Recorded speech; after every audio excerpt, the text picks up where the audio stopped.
Bon, je voulais vous faire un... En fait, là, je viens d'enregistrer un petit vlog pour la chaîne principale. Juste avant, j'avais de l'autre côté de la colline là-bas enregistré la vidéo sur la lettre à Sardes, Apocalypse. Donc là, je voulais vous faire la vidéo lecture sur le livre de Jésus et sur les livres d'Ambroise de France. Mais bon, il y a un petit peu du monde autour là. Donc je vais quitter ce bel endroit. Je vais quitter cette église du XIe siècle. Et on va aller vers une autre église du 11e, 12e, un peu plus grosse, vous allez voir. Allez, à tout de suite.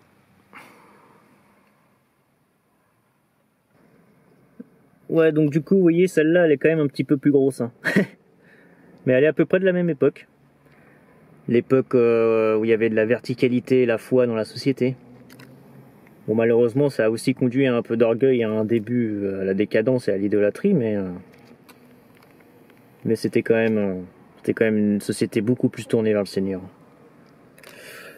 Donc allez, c'est parti, petite lecture.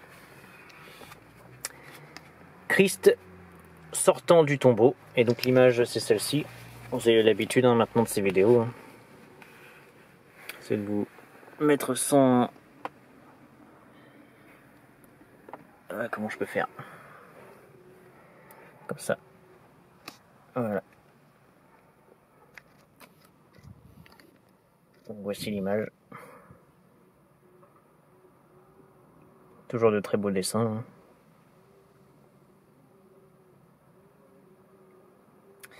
Donc voilà.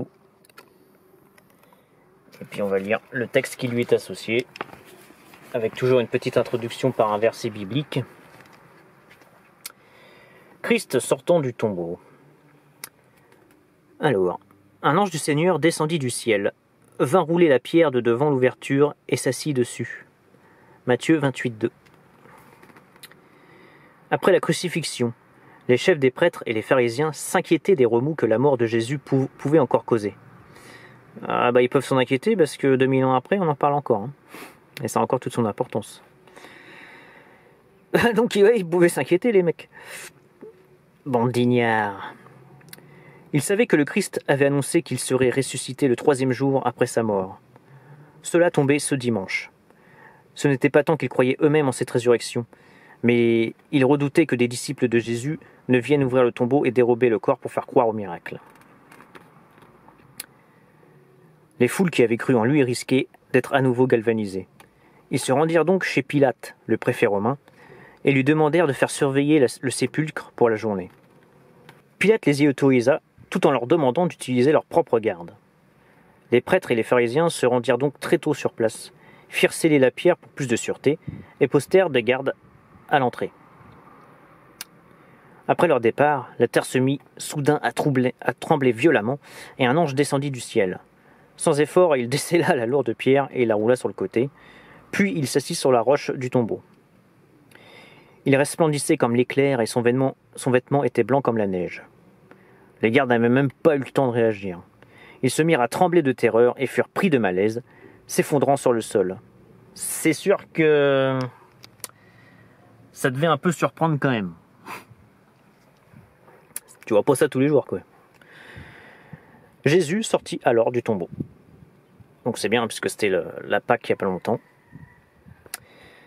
Et donc Christ sortant du tombeau, tout ce symbole donc de Dieu lui-même qui s'est fait chair pour vivre notre vie sur terre, pour nous montrer la voie, pour racheter nos péchés et nous offrir la grâce à quiconque croit en lui. Si ça c'est pas beau, messieurs, dames, c'est caractérisé entre autres par cette sortie du tombeau.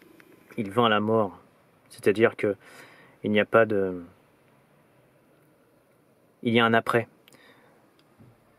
Il n'y a pas que la mort physique, il n'y a pas que le mal, il n'y a pas que la vie sur terre, il n'y a pas que le matérialisme et nos sociétés actuelles qui ne sont pas vraiment tournées vers Dieu. Mais il y a autre chose aussi, il y a élevé son âme, il y a la vie éternelle, et c'est ce que nous offre le Seigneur qui a vécu notre propre vie, il a vécu avec nous, puisqu'il s'est fait chair en Christ. Donc voilà, tout simplement. Ce que je voulais dire là-dessus et vous partager ce petit passage. Christ sortant du tombeau. Bon, il y a énormément de choses à dire, évidemment. Je ne suis pas théologien. Je ne suis pas prêtre. Mais déjà, voilà. Ça vous fait plaisir de reparler de ça, parce que ça fait longtemps que j'avais fait des vidéos là-dessus, donc voilà, pour cette petite chaîne secondaire. Allez, je vous fais la lecture sur le livre des rois. Et puis je vous dis à bientôt. Salut.